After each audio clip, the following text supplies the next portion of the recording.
Hello everyone, my name is Umu. I'm React to the Case channel French horn. I'm React to the Case channel French horn. There's actually a lot of French horn players on this channel. I'm Umu, I'm React to the Case channel creator, and I am also a French horn player. Hello everyone, I am Sean, React to the Case channel arranger and host of Classical Compose Breaks Down the K, and this is Umu's and my reaction to SM's new orchestral version of Red Flavor on their SM Classics. This is arranged and orchestrated by Inyoung Park, and I believe she arranged the most recent version of the South Korean national anthem, so we know this is going to be legit. As for any predictions I have for what instruments will play what, I don't have like a perfect idea. We'll probably go to Sean for that because he's an actual composer and he actually arranges most of the covers that we have on this channel and what we will have in the future on this channel. I'm most excited to hear how the percussion will be carried out. That's going to be a lot of fun. I wonder if the low brass section is just going to get the drone that they do in the original song. And then I see the vocal part either being carried by the woodwinds because that fits Red Velvet's timbres really well, but I can also see the melody being mainly given to the strings. I can definitely picture the third chorus where, you know, we have like the final explosion outro given to the strings. And then the rap is the big question here because the rap can work well actually on a string instrument. For example, our orchestral cover of Dreamcatcher's Jiu, where Sean arranged the rap part for viola, but the rap part can also be given to percussion. That might be the easiest way to go. I'm excited. I'm really excited. So I made a few predictions on this before any previews came out, and I haven't listened to previews, so I don't even know anything about which of these have turned out to be accurate or already disproven. So I'm guessing that the sound is going to be trombone. It can sort of slide into notes, which the voice or the altered voice does a bit, and it's also a sound that'll cut through the texture a bit. I'm guessing a lot of the verse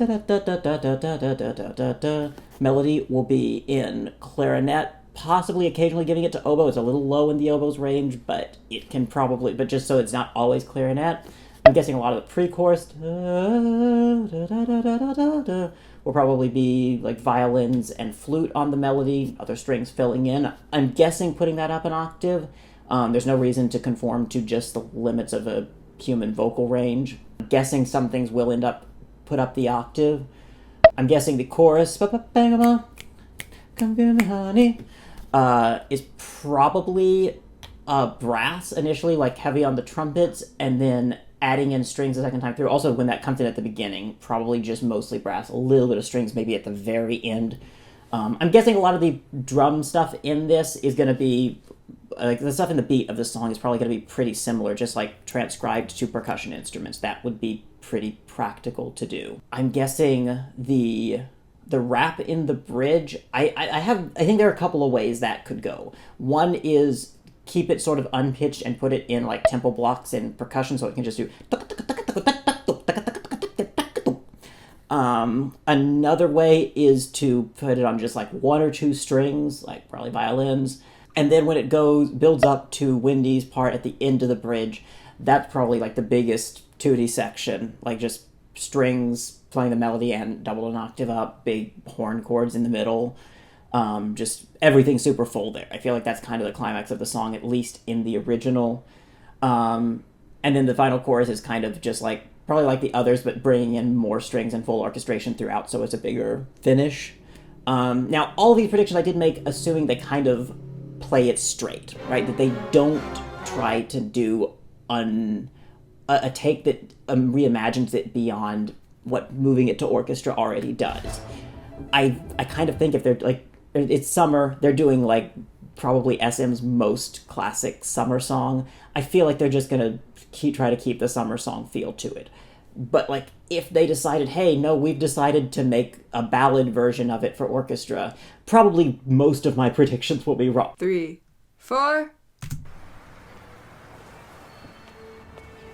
Is that sheet music on the walls? Tuning. It is!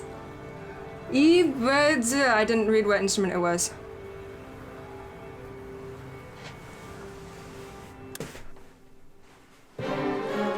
Okay, well this is already a bit different. Okay! Okay, they've changed the key.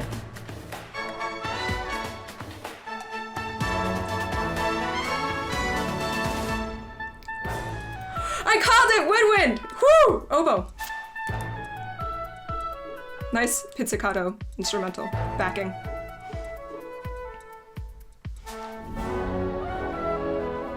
Okay, added flute.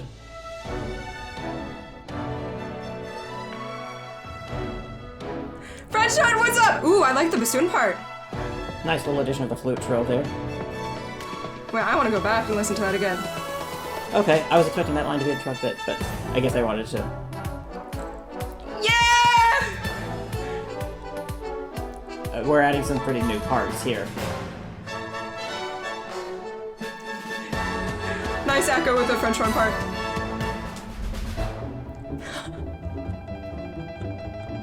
And jazz. We're doing jazz now. Walking bass line with... And now we're back.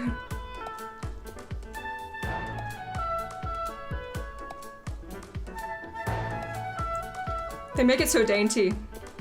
I like the little piano additions. I hadn't really accounted for piano being in there.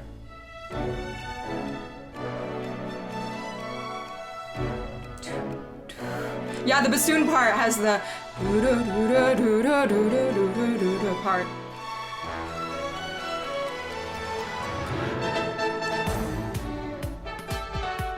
I love the addition. Oh, we have some bluesy notes played in the piano.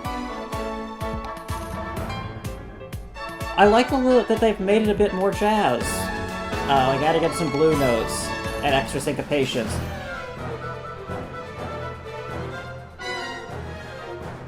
Okay, lots of...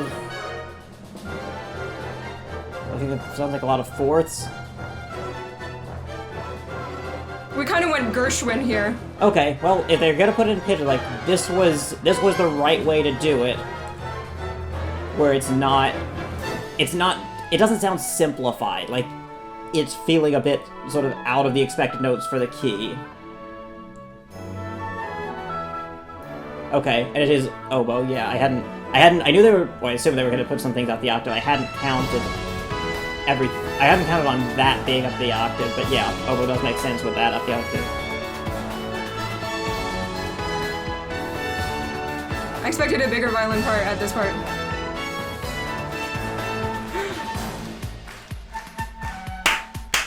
Nice! Thanks for putting out the rhythm so I can clap along. The syncopation offbeat.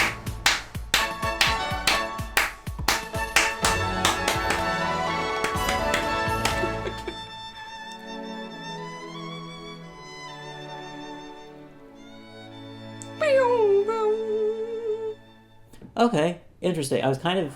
He slid into the F sharp, but then just fingered to the A. I was expecting to hit the F sharp straight and then slide into the A. Yay! Definitely... They did go for having the end of the bridge be the climax. I was frankly expecting them to fill in the orchestra a little more at the very end, not to directly compete with it, but just to make a little... Well, not at the very end, not the bit, but the last chorus proper, not the outro, I was expecting to be a little bigger.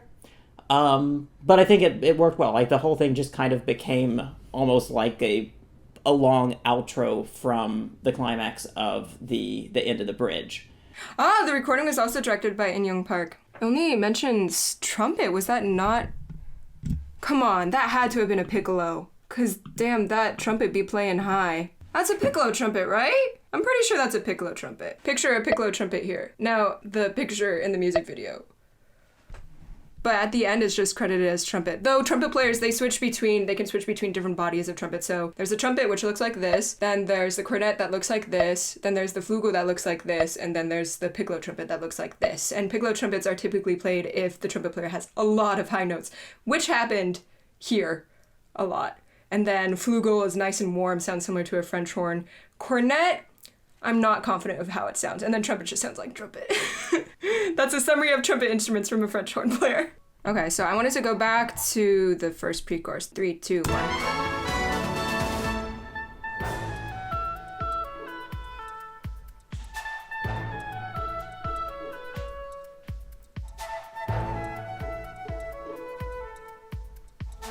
It sounds like we had a kick drum this whole time. That might have been the bass drum. It just wasn't very boomy. Oh, we don't have any percussion in this room.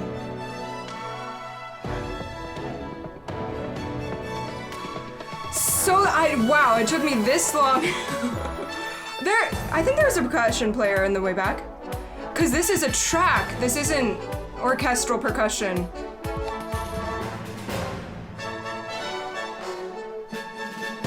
That's the snare.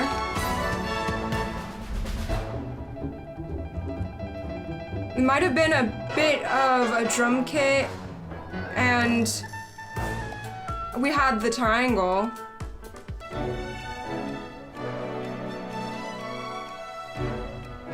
Yeah, the bassoon part. That was cool that they had the clarinet and bassoon part. Actually, I didn't see any bassoon players, but I thought I heard some. Let's go back to the credits. Yeah, we did have a bassoon. One bassoon. So this wasn't a full orchestra. This is, usually there's 2 bassoons, sometimes 3 if we have a bass bassoon. Usually there's around 2 to 3 clarinets. Usually there's 2 oboes. Usually there's 2 flutes plus a piccolo player. Usually there's 6 cellos, right? That's usually typical section. We basically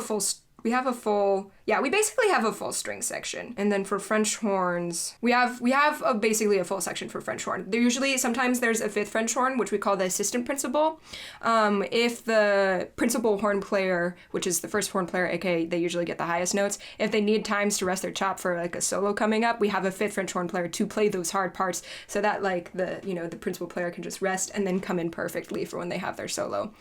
So full French horn section, full trumpet section, I guess full trombone section. It's just the woodwinds that we don't have a full section for. But still, like, they produced a big sound, which was nice. Okay, let's zoom with Sean. So, how do your predictions go? Some of them went well. There were a few things I hadn't really accounted for. I hadn't accounted for there being piano. And I really like what they did with piano, but I had accounted for some possibilities of unconventional orchestral instruments, but I hadn't thought about that one. But I liked the little extra sort of jazz influence touches they'd stuck in with the piano. I wasn't... Gershwin was sprinkled in. Yeah, and I thought that was really tasteful. I was expecting... I was pleasantly surprised with what they did with the chorus. I kind of expected them to play the choruses really straight and just keep them very much like you would expect them to sound based on the song, but they added quite a bit of extra separated parts out and added extra fillery in, and I thought it was really nicely done. It was not what I was expecting. Yeah, I'm really happy about all the creative, what's it called? Creative liberties? Yes. Thank you. Creative liberties that they took, especially the brass, because when we first went to the first chorus and we had the the unexpected brass rhythmic part with the French horn and I think it was trombones. Okay. It was a really syncopated line the first time. Okay, yeah. Yeah. Yeah, and so I thought they did a good job keeping it, frankly, taking more creative liberties than I expected them to, but they were really well done. Like, it all fit together well. I was a little surprised that there wasn't more clarinet. There were very few... It made sense. Well, they transposed the whole thing down a half step from B flat to A, I assume just to make it easier for the strings. And then that meant that, like, some parts that I thought were mostly going to be clarinet, but possibly oboe, ended up a lot in oboe, and, like, they were, like, putting them up made them more practical for oboe, but also would have worked fine for clarinet. I thought that I had predicted like having a really full orchestration at the end of the bridge, and Wendy's part at the end of the bridge, and that came out. And also, yeah, the clapping part, that was freaking great.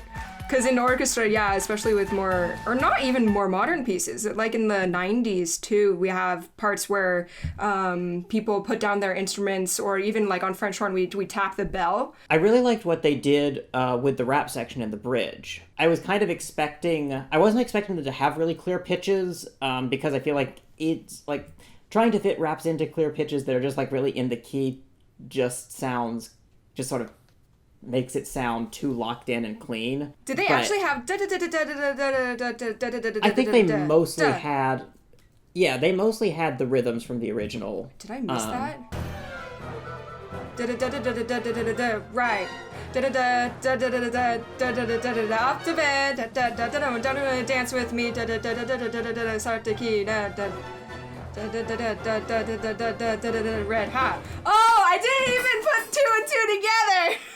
Yeah, I think they took, like, I think there are a few things where they turned something that might have just been duh into duh or something, but it is basically the rhythms from the original rap. But yeah, it's just like, it's really taking a departure chromatically, so it doesn't, it avoids the problem of feeling too locked in. Yeah. Yeah, I thought it wasn't what I predicted, because I was kind of predicting simpler solutions to it, but I thought it was a really good take on it. Yeah. So it was a good point to fit, like, what is overall a very diatonic song, to fit some pretty significant chromaticism in, which they also added some little touches with, like the blue notes in the piano, especially occasionally other brass and strings. Yeah, really, really good job, Inyoung, and Jung Jae-moon and Chris Lee and all the instrumentalists. Well done. And just a huge thank you to SM Station, because in the past they've also featured a lot of classical and jazz musicians on this channel. Like, this isn't the first time we have, it's the first time an orchestral cover has been made, but we've had small orchestral instrument ensembles featured before on this channel, or in this series. So, yeah, big thanks to SM for that. Yeah, and now it seems like SM Classic is a new, like, say, a sub-label, so hopefully we'll be seeing a lot more of these in the future. Right, Jonghyun's next. One of Jonghyun's songs. Mm-hmm. Nice. Yay! All right, thanks so much for watching. I know a lot of you guys were looking forward to this. I hope you enjoyed our opinions. We're curious about yours too, so leave them in the comment section below. Bye! Bye!